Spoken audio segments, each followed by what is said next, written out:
Hello friends, स्वागत है आप सभी का हमारे यूट्यूब चैनल अंजना विश्वास में। जैसा कि आपको थंबनेल से पता चल चुका है कि यह वीडियो किस टॉपिक से रिलेटेड है, तो बिल्कुल भी देर ना करते हुए हम अपने सेशन को शुरू करते हैं। लेकिन वीडियो स्टार्ट करने से पहले आप सभी को एक बात बता दूं, यहाँ मैंने चैप्टर्स के इम्पॉर्टेंट पार्ट्स को कवर किया है ताकि कम समय में आपका यह चैप्टर तैयार भी हो जाए और आपसे कोई पॉइंट भी मिस ना हो, जिसके लिए मैंने पहले खुद इन चैप्टर्स को बहुत अच्छे से पढ़ा है।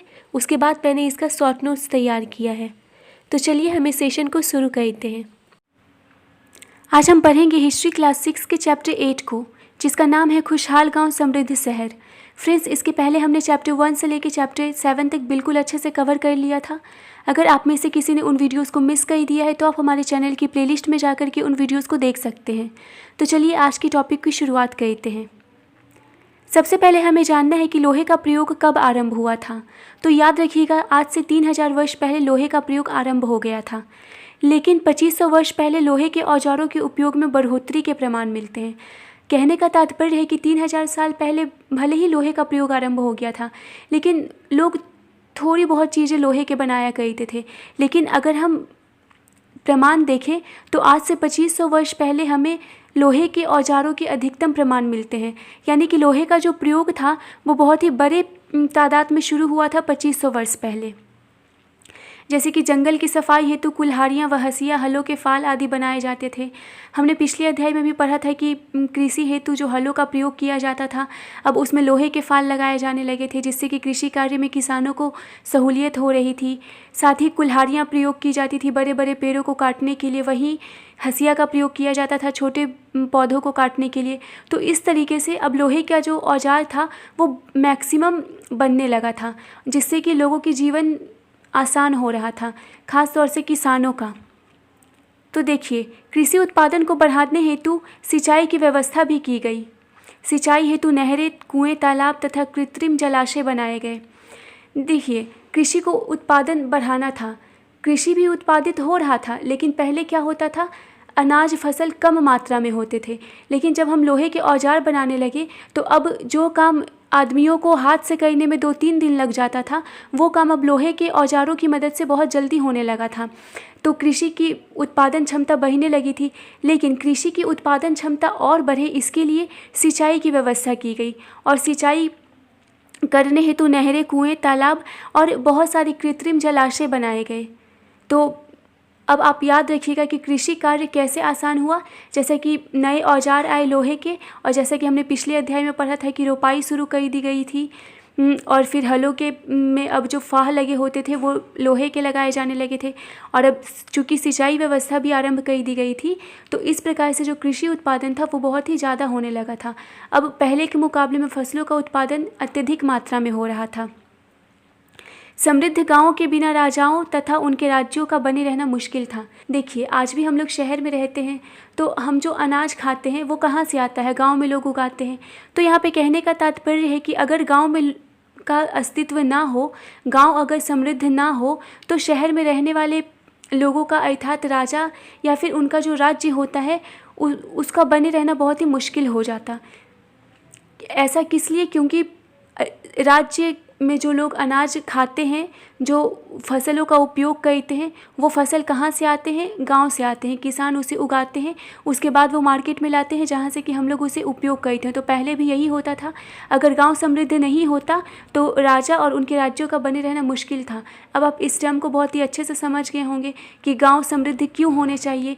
क्योंकि अगर गाँव समृद्ध होगा तो शहर भी समृद्ध होगा। अगर गांव ही समृद्ध नहीं होगा तो फसलों का उत्पादन नहीं होगा, फिर शहरवासी कहाँ से फसल खा पाएंगे, कहाँ से उनको अनाज प्राप्त होगा। इसलिए कहा जा रहा है कि गांव समृद्ध होना चाहिए। दक्षिण और उत्तरी हिस्सों में अधिकांश गांव में कम से कम 3 तरह के लोग होते थे। दक्षिण और उत्तरी में जो गांव थे वहाँ पे बहुत सारे लोग रहते थे, लेकिन मुख्यतः उसमें से 3 तरह के लोग पाए जाते थे। जैसे कि तमिल क्षेत्र में, तमिल क्षेत्र कहने का तात्पर्य है दक्षिणी भाग, जिसे हम आज दक्षिण भारत कहते हैं। तो तमिल क्षेत्र में जो बड़े भूस्वामी होते थे उन्हें हम वेलला कहते थे। जो साधारण हलवाहे होते थे उनको उनवार कहते थे। साधारण हलवाहे मतलब जो हल चलाते हैं उसे हम हलवाहे कहते हैं। तो उनको हम क्या कहते थे, तमिल में उनवार कहते थे। और जो भूमिहीन मजदूर होते थे और फिर जो दास होते थे, यानी कि जो दूसरे के खेतों में काम करते थे, जिनके पास अपना ज़मीन नहीं होता था, वो कुछ करके अपना गुजारा करते थे, तो उन्हें हम कडेसियार या फिर अधिमई कहते हैं। और हमें ये तीनों टर्म्स को बहुत ही अच्छे से याद रखना है कि बड़े भूस्वामी को, फिर साधारण हलवाहों को और भूमिहीन मजदूर को तमिल में क्या कहा जाता है। आप एकदम गांठ बांध के इन तीनों टर्म्स को याद कर लीजिएगा। अब हम जानते हैं उत्तरी हिस्से में, जैसा कि हमने अभी तमिल क्षेत्र यानी कि दक्षिणी हिस्से के बारे में जाना, तो हम जानते हैं कि उत्तरी हिस्से में किसे क्या कहते थे। देखिए, तो उत्तरी हिस्से में जो गांव का प्रधान व्यक्ति होता था उसे हम लोग ग्राम भोजक कहते थे। प्रधान व्यक्ति कहने का मतलब है जिसके पास बहुत ज़्यादा भूमि होती थी, जो धन संपदा से संपन्न होता था। अगर उसके पास बहुत ज़्यादा भूमि होगी तो जाहिर सी बात है कि उसके पास धन की कमी नहीं होगी। और ये जो पद था ग्राम भोजक का, वो अनुवांशिक पद था। अनुवांशिक पद कहने का मतलब कि अगर उसके पिताजी ग्राम भोजक हैं तो उसके बाद उनका पुत्र ग्राम भोजक का पद ग्रहण करेगा। उसके बाद उसके, जैसा कि हमने पिछले अध्याय में पढ़ा था वंश, तो उसी आधार पे जो ग्राम भोजक पद था वो एक अनुवांशिक पद था। और ये पद किसे मिलता था, जो कि गांव का प्रधान व्यक्ति होता था। गांव का जो धन संपन्न व्यक्ति होता था उसे ग्राम भोजक का पद दिया जाता था। ये गांव का सबसे बड़ा भूस्वामी होता था वही, यानी कि इसके पास बहुत ज़्यादा भूमि होती थी, इसके पास भूमि की कमी नहीं थी। इसकी जो भूमि होती थी उस पर बहुत सारे दास कर्मकार लोग काम करते थे। प्रभावशाली होने के कारण कभी कभी न्यायाधीश व पुलिस कार्य भी करता था। अब देखिए, जो राजा होते थे वो तो हर गांव नहीं जा सकते थे, हर जगह नहीं जा सकते थे, तो उन्होंने जो गांव का प्रधान व्यक्ति था यानी जो ग्राम भोजक था उसे ही कह दिया था कि कभी कभी आप एज ए न्यायाधीश लोगों के मसले को हल करना, यानी कि लोगों को जब कोई प्रॉब्लम हो तो आप एक न्यायाधीश की तरह उनकी प्रॉब्लम को सॉल्व करना, और अगर ज़रूरत पड़े तो आप पुलिस कार्य भी कर लेना। जैसे कि अगर गांव में चोरी हो गई हो, कहने का मतलब है कि राजा वहां खुद नहीं जा सकते थे हर जगह, क्योंकि उनके नियंत्रण में बहुत बड़ा क्षेत्र होता था, तो वो हर क्षेत्र में तो जा नहीं सकते थे। इसलिए उन्होंने ग्राम भोजक को बोल रखा था कि आप न्यायाधीश और पुलिस कार्य भी आप ही कर लेना। ग्राम भोजक के अलावा भी, यानी कि प्रधान व्यक्ति जो गांव में होता था उसके अलावा भी कृषक होते थे जो कि स्वतंत्र कृषक होते थे, उसे हम लोग गृहपति कहते हैं। जैसे कि अगर गांव में छोटे किसान होते थे और वो स्वतंत्र होते थे, उन पे कि मतलब उनको मजबूरी में खेती नहीं करना पड़ता था। जैसे कि जो ग्राम भोजक होता था वो भूस्वामी होता था, तो उसके अंतर्गत बहुत सारे लोग उसके खेत में खेती करते थे, तो वो भी एक तरह से किसान हुए। लेकिन यहाँ पे जो बात की जा रही है वो स्वतंत्र कृषक की बात की जा रही है, यानी कि उसके पास अपनी भूमि होगी और वो स्वतंत्र होगा कि हमें इसमें खेती करना है या नहीं करना है। तो जो स्वतंत्र कृषक होते थे वो गृहपति कहलाते थे और वो छोटे किसान होते थे। दूसरों की ज़मीन पर काम करके अपनी आजीविका चलाने वाले दास कर्मकार कहलाते थे। वही जो भूस्वामियों के ज़मीन पे कार्य करते थे एज ए किसान, तो उन्हें हम कर्मकार कहते हैं। यानी कि जो दूसरों की ज़मीन पे काम करके अपनी आजीविका चलाते हो उस वैसे को हम कर्मकार कहते थे तो वो दास, लेकिन वैसे दास जो कि दूसरों की ज़मीन पे खेती करते हो और अपनी आजीविका चलाते हो उसे हम कर्मकार कहते थे। तो आप ये टर्म भी अच्छे से याद रखेंगे। आपको याद रखना होगा कि तमिल क्षेत्र में किसे क्या कहा जाता था, फिर उत्तरी हिस्से में किसे क्या कहा जाता था। ये सब बातें आपको बिल्कुल याद होनी चाहिए, क्योंकि ये सब बहुत सारे एग्ज़ाम में पूछे जाते हैं और पूछे भी जा चुके हैं। देखिए, इन सब के अलावा अन्य शिल्पकार भी होते थे, जैसे कुम्हार, बढ़ई, बुनकर, लोहार। ऐसा थोड़ी है कि मतलब जो गांव हो या फिर नगर हो वहाँ पे सिर्फ किसान से काम चल जाएगा, उनके अलावा भी बहुत सारे लोग चाहिए। अब जैसे किसानों को हल चाहिए होगा तो वो हल बनाने वाला कोई होगा, घड़ा चाहिए होगा, पानी जिसमें कि भरा जा सके। तो इस तरीके से अन्य शिल्पकार भी होते थे, सभी लोग कृषि में संलग्न नहीं होते थे। अब देखिए, अन्य शिल्पकारों में कौन कौन होते थे। कुम्हार होते थे जो कि मिट्टी के बर्तन बनाते थे, बढ़ई होते थे, बुनकर होते थे, लोहार होते थे जो कि लोहे के बर्तन बनाते थे। इस तरह के बहुत सारे लोग होते थे जो कि अलग अलग कार्य में लगे हुए थे। ऐसा नहीं था कि सभी लोग कृषि कार्य में ही संलग्न थे। एक बात ध्यान देने योग्य है, तमिल की प्राचीनतम रचनाओं को संगम साहित्य कहते हैं। यानी कि तमिल क्षेत्र में जो भी प्राचीन ग्रंथ या फिर जो भी चीज़ें रचित की गई हैं, यानी जिस रचनाओं का उल्लेख किया गया है उसे हम संगम साहित्य कहते हैं। अब आप सोचोगे कि इसे हम संगम साहित्य क्यों कहते हैं, तो देखिए मदुरै के कवियों के सम्मेलनों में इनका संकलन किया गया था। मदुरै में जब कवि सम्मेलन होता था तो उस समय इसका संकलन किया जाता था, तो इसीलिए हम लोग इसे संगम साहित्य कहते हैं। ऐसे भी संगम का तात्पर्य क्या होता है, हम लोग जनरली भाषा में कहते हैं कि जहाँ पे दो नदियों का मिलन होता है उसे संगम कहते हैं। तो उसी तरीके से यहाँ पे कवि लोग मिलते थे, तो एक हिसाब से संगम ही हुआ, क्योंकि वो लोग एक दूसरे से मिलते थे और मिल करके क्या करते थे, कवि लोग एक दूसरे की रचनाओं का संकलन करते थे, और इसीलिए जो तमिल की प्राचीनतम रचनाएं हैं उसका नाम दिया गया संगम साहित्य। तो इसे भी आप याद रखेंगे, अगर आपसे कोई पूछे कि संगम साहित्य क्या है तो आप बता सकें कि तमिल की प्राचीनतम रचनाओं को संगम साहित्य कहते हैं। और अगर पूछ दे कि इसका नाम संगम साहित्य क्यों रखा, कि हम लोग कुछ और भी रख सकते थे, तो बताएंगे क्योंकि मदुरै के कवि सम्मेलनों में इनका संकलन किया गया था, इसलिए हम लोग इसे संगम साहित्य कहते हैं। हमने पिछले अध्याय में बौद्ध धर्म के बारे में पढ़ा था। हमने पढ़ा था कि जो बौद्ध भिक्षु होते थे वो इधर उधर घूमते थे और लोगों को शिक्षा देते थे। तो देखिए जो बौद्ध भिक्षु होते थे उन्होंने जगह जगह घूमकर लोगों के बीच प्रचलित कहानियों का संकलन किया था। यानी कि जब वो एक दूसरे के क्षेत्र में घूमते थे, एक दूसरे क्षेत्र में जाते थे भ्रमण करते हुए, तो वहाँ के जो आम लोग होते थे और उनके बीच में जो कहानियाँ प्रचलित थी उसका उन्होंने संकलन किया, और जिस पुस्तक में उन्होंने उन कहानियों को संकलित किया उसका नाम दिया गया जातक।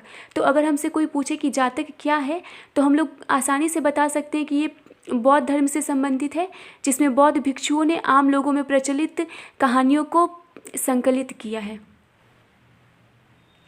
अब देखिए घरों से वलय कूप भी ज्ञात हुए हैं जिनका उपयोग जल निकास के लिए किया जाता था। देखिए जब घर बनाए गए थे आज से 2500 वर्ष पहले, 3000 वर्ष पहले, तो वहाँ के जो घर बनाए गए थे उसमें वलय कूप का प्रयोग किया गया था। और वलय कूप क्या होता है, वो जल निकास के लिए उपयोग किया जाता है। जैसे कि आज हम लोग जब घर बनाते हैं तो टंकी लगाते हैं, पाइप वगैरह लगाते हैं ताकि हम लोग जो घर पे पानी बहाएं वो घर से बाहर चला जाए।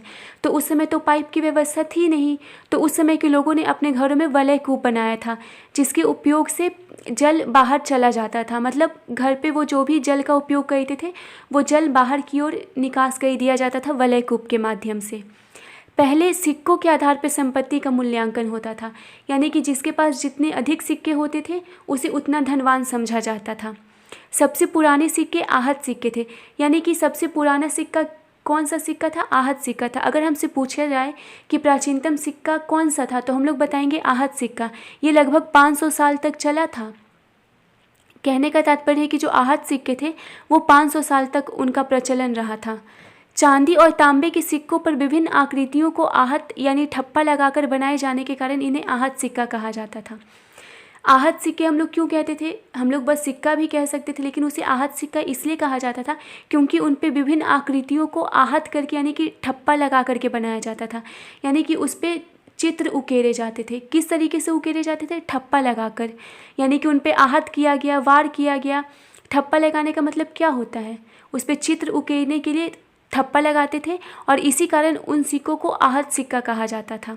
अब आपको समझ में आ गया कि सबसे पुराना सिक्का कौन सा था, तो आहत सिक्का था।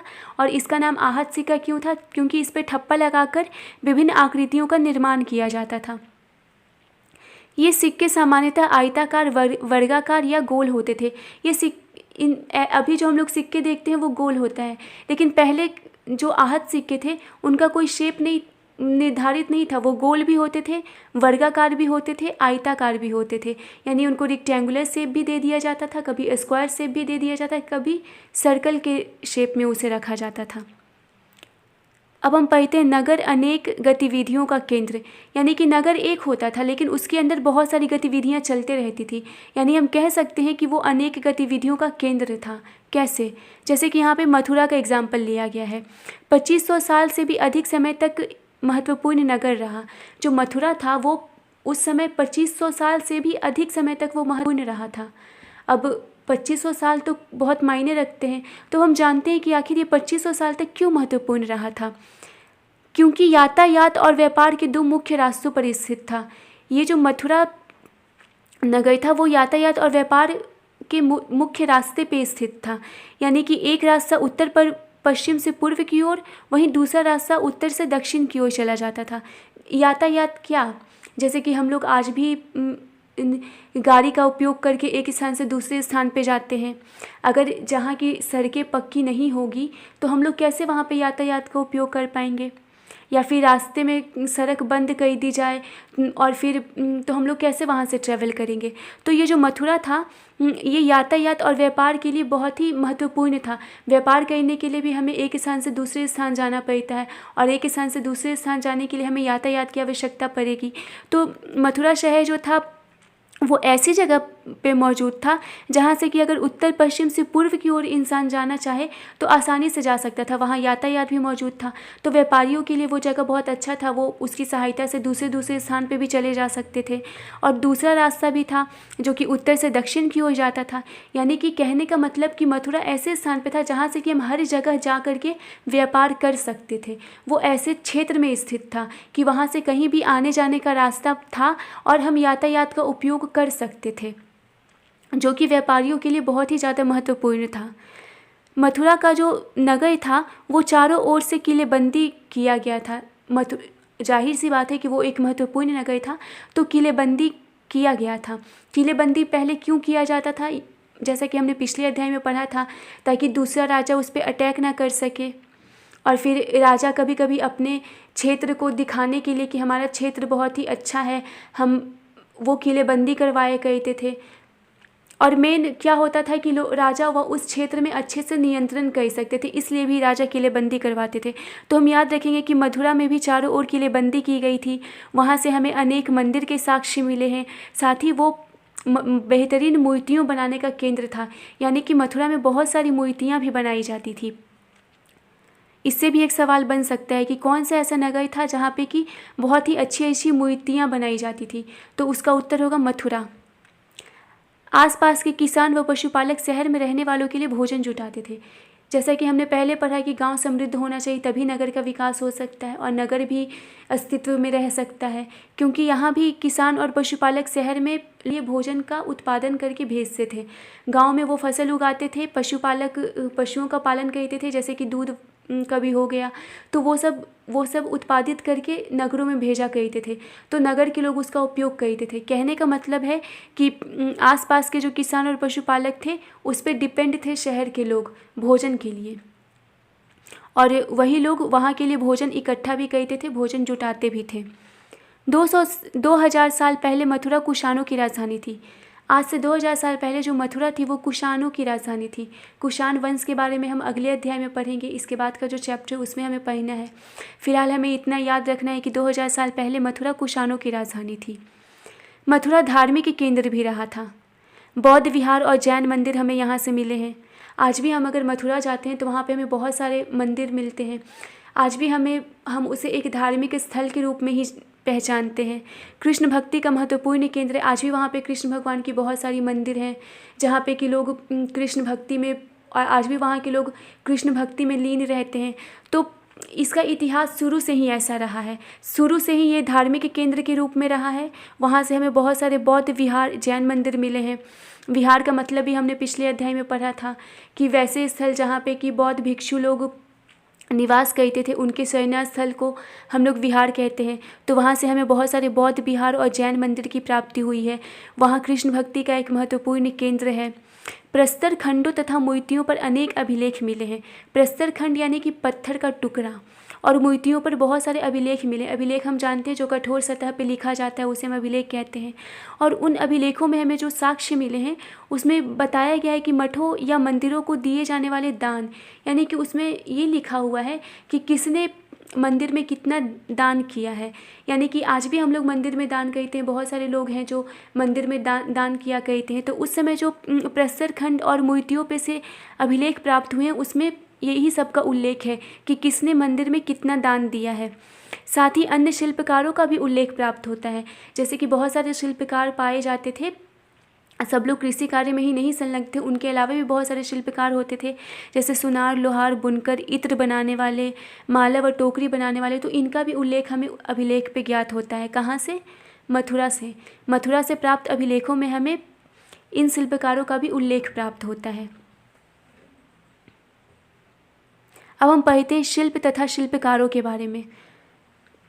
मिट्टी के बर्तन मिले हैं। उत्तरी काले चमकीले पात्र। हमें मथुरा से मिट्टी के भी बर्तन मिले हैं, मतलब लोग मिट्टी के बर्तन बनाते थे और उस बर्तन का नाम दिया गया उत्तरी काली चमकीले पात्र। ऐसा क्यों? ऐसा इसलिए क्योंकि उत्तरी भाग से मिला है, यानी कि जो मिट्टी के बर्तन हमें प्राप्त हुए हैं वो उत्तरी भाग से मिले हैं। और फिर ये कैसे बर्तन थे? ये जो मिट्टी का बर्तन बनाते थे कुम्हार, तो उसे भट्ठों में उच्च तापमान पर पकाते थे, और जब वो उच्च तापमान पे आग में पकाते थे तो उस पर एक काली काली परत जम जाती थी। लेकिन फिर वो क्या करते थे, उस काली परत पे एक पतली काली सी लेप लगा देते थे, जिससे कि वो बर्तन चमकीला हो जाता था और चमकने लगता था। तो इसलिए उसका नाम रख दिया गया उत्तरी काले चमकीले पात्र, और ये उत्तरी भाग से ज़्यादा ज्ञात हुए हैं। अन्य शिल्पों के अवशेष नहीं बचे होंगे, जैसे ग्रंथों से ज्ञात वाराणसी, मदुरै दोनों कपड़ों के उत्पादन हेतु बहुत महत्वपूर्ण थे।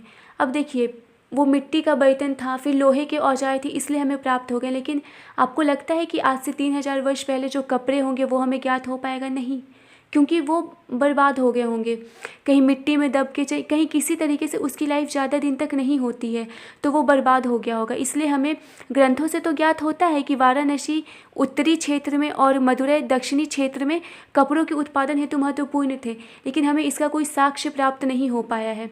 हमें बस ग्रंथों से ज्ञात हुआ है कि वहाँ पे कपड़ों का उत्पादन हुआ करता था, लेकिन इसका साक्ष्य हमें नहीं प्राप्त हुआ है। अब हम जानते हैं श्रेणी। अनेक शिल्पकार तथा व्यापारी द्वारा बनाए जाने वाले संघों को श्रेणी कहते हैं, यानी कि शिल्पकार और व्यापारी एक संघ का निर्माण करते थे, यानी कुछ लोग मिल जाते थे, 5, 6, 7, 8 बहुत कुछ संख्या में लोग मिल जाते थे और एक संघ का निर्माण करते थे। तो शिल्पकारों की जो श्रेणियाँ थी उनका क्या काम था? वो प्रशिक्षण देती थी, कच्चे माल उपलब्ध कराती थी, और जब माल तैयार हो जाता था तो उसका वितरण करती थी। वहीं जो व्यापारी की श्रेणी थे वो व्यापार का संचालन करते थे। इस प्रकार हमें ये याद रखना है कि शिल्पकार और व्यापारी ने संघों का निर्माण किया था, जिसे हम क्या कहते थे? श्रेणी। और जो शिल्पकार की श्रेणी थी वो प्रशिक्षण देती थी, कच्चे माल उपलब्ध कराती थी, और जब माल तैयार हो जाता था तो उसे वितरित करती थी, और जब ये सब कार्य हो जाता था तो व्यापारियों की जो श्रेणियाँ थी वो व्यापार का संचालन करती थी, यानी कि दोनों एक दूसरे से मिल करके काम करते थे। किस रूप में? श्रेणी के रूप में। और श्रेणी उनका संघ था, उसे हम लोग श्रेणी कहते हैं। श्रेणियाँ बैंकों के रूप में भी कार्य करती थी। बैंक क्या कार्य करता है? लोगों के पैसे जमा करता है और उस पर थोड़ा लाभ दिया करता है, यानी श्रेणियाँ लोगों से पैसे लेती थी और कुछ समय पश्चात उन्हें लाभ के साथ लौटा देती थी। अब आप सोचोगे कि पैसे लेती थी फिर लाभ के साथ लौटाती थी, तो उन्हें लाभ होता कैसे था? तो देखिए, चूँकि हमने ऊपर पढ़ा है कि जो श्रेणी थी वो व्यापार कार्य में संलग्न थी, और ये किसका संघ था? व्यापारियों का और शिल्पकारों का। तो ये लोगों से पैसे लेकर के उसे अपने व्यापार में खर्च करती थी, और व्यापार के बाद जब उन्हें लाभ होता था तो वो उसमें से कुछ लाभ लोगों को लौटा देती थी उनके पैसे के साथ, कुछ लाभ वो खुद रखती थी, और कुछ लाभ को वो क्या करती थी? मठों और मंदिरों में दान कर दिया करती थी। तो इस प्रकार से जो श्रेणियाँ थी वो बैंकों के रूप में भी कार्य करती थी। अब हम जानते हैं अरिकामेडु के बारे में। अरिकामेडु पुदुचेरी में है। हमें ये बात याद रखनी होगी कि पुदुचेरी में अरिकामेडु स्थित है। 2200 से 1900 साल पहले यह एक पत्तन था। पत्तन जहाँ पे कि जहाज होते हैं, जहाँ जहाज रहते हैं उसे पत्तन कहते हैं। यहाँ दूर दूर से आए जहाज़ों से सामान उतारे जाते थे। आज से 2200 से 1900 साल पहले अरिकामेडु क्या था? एक पत्तन था। और वहाँ पे क्या होता था? जो दूर दूर से जहाज आते थे सामान लेकर के, वहाँ पे उन सामानों को उतारा जाता था। वहाँ से हमें ईंटों से बना एक ढांचा मिला है जो संभवतः गोदाम रहा होगा। ऐसा विद्वानों ने अंदाज़ा लगाया है कि वहाँ से जो हमें ईंटों से बना एक ढांचा मिला वो गोदाम होगा। ऐसा उन्होंने क्यों अंदाज़ा लगाया? क्योंकि देखिए, वहाँ वो एक पत्तन था और वहाँ से सामान उतारे जाते थे, तो सामानों को रखने के लिए वहाँ तो गोदाम बनाए गए होंगे। तो इसलिए विद्वानों ने अंदाज़ा लगाया कि वो ढांचा एक गोदाम रहा होगा उस समय। भूमध्य सागरीय क्षेत्र के एम्फोरा जैसे पात्र मिले हैं जिसमें शराब या तेल जैसे तरल पदार्थ रखे जा सकते थे। इनमें दोनों तरफ से पकड़ने के लिए हत्थे लगे हैं। देखिए, भूमध्य सागरीय क्षेत्र में एक पात्र उपयोग किया जाता था जिसका नाम था एम्फोरा। तो उसी तरीके का पात्र भी हमें यहाँ से मिला है जिसका नाम है एम्फोरा। और ये किस चीज़ के लिए प्रयोग किया जाता था? तरल पदार्थ को रखने के लिए, जैसे उसमें शराब या तेल भी रखा जा सकता था। इसमें दोनों तरफ से पकड़ने के लिए हत्थे लगे होते थे। अब आप अगर इमेजिन करो तो वो कैसा होगा? जैसे कि मान लिया कि इस तरीके का होगा, कोई पात्र होगा और इसमें दोनों साइड से इसको पकड़ने के लिए हत्थे लगे हुए होंगे। इस तरीके का पात्र होगा, इसमें रखा जाता होगा तरल पदार्थ। तो ये हमें याद रखना है कि इस पात्र का नाम क्या था, एम्फोरा, और ये कहाँ उपयोग किया जाता था, भूमध्य सागरीय क्षेत्र में।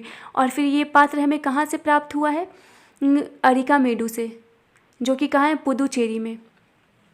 और इसका उपयोग किया जाता था तरल पदार्थ को रखने के लिए, जैसे शराब या तेल जैसे तरल पदार्थ।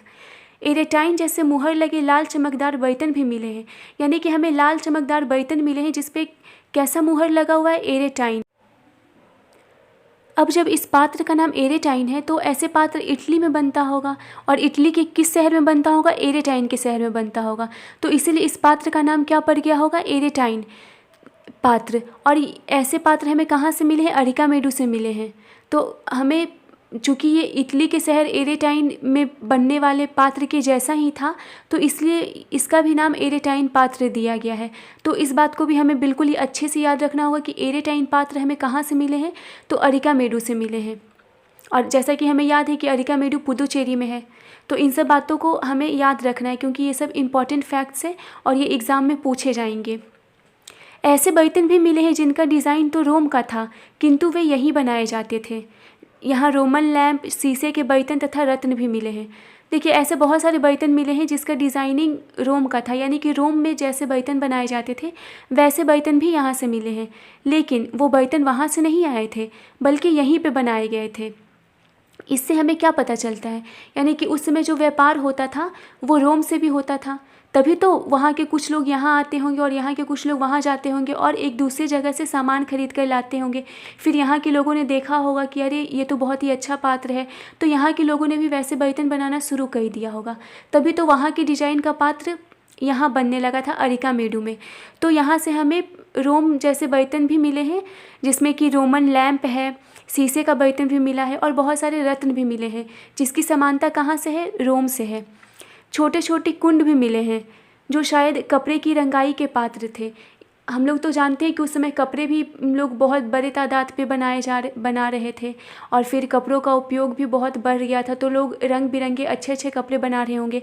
तो कपड़ों की रंगाई के लिए छोटे छोटे कुंड बनाए जाते होंगे, क्योंकि हमारे विद्वानों ने जो वहाँ से कुंड मिला है उनको, उसका नाम उन्होंने रखा है कि हो सके ये रंगाई के लिए उपयोग किए जाते होंगे, कपड़ों की रंगाई में। तो इस तरीके से हमें ये भी याद रखना है कि वहाँ से जो हमें छोटे छोटे कुंड मिले हैं वो किस चीज़ में प्रयोग किए जाते होंगे, कपड़ों की रंगाई के लिए। साथ ही वहाँ से शीशे और बहुमूल्य पत्थरों से बने मनके भी प्राप्त हुए हैं, मनके जिसका माला बनाया जाता है गूंथ करके। तो इस तरीके से हमें अरिकामेडु के बारे में याद रखना है कि अरिकामेडु से हमें क्या क्या मिला, वहाँ पे क्या क्या काम होता था। तो चलिए, इस तरीके से हमारी ये चैप्टर समाप्त होता है। उम्मीद है आपको ये चैप्टर अच्छे से समझ में आ गया होगा। इस चैप्टर में हमने मथुरा के बारे में सूक्ष्म निरीक्षण किया, मथुरा के बारे में पढ़ा कि वहाँ क्या क्या महत्वपूर्ण था, अरिकामेडु के बारे में पढ़ा। ऐसी हमने बहुत सारी चीज़ें पढ़ी। साथ में जाना कि गाँव समृद्ध होना क्यों ज़रूरी है, नगरों का विकास किस चीज़ पर निर्भर करता है। तो उपरोक्त बातें हमें याद रखनी होगी। इसी के साथ हम इस चैप्टर को समाप्त करते हैं। अगर आपको सारी बातें बिल्कुल अच्छे से समझ में आ गई है तो आप हमारे चैनल को लाइक, शेयर एंड सब्सक्राइब करना ना भूलें। धन्यवाद।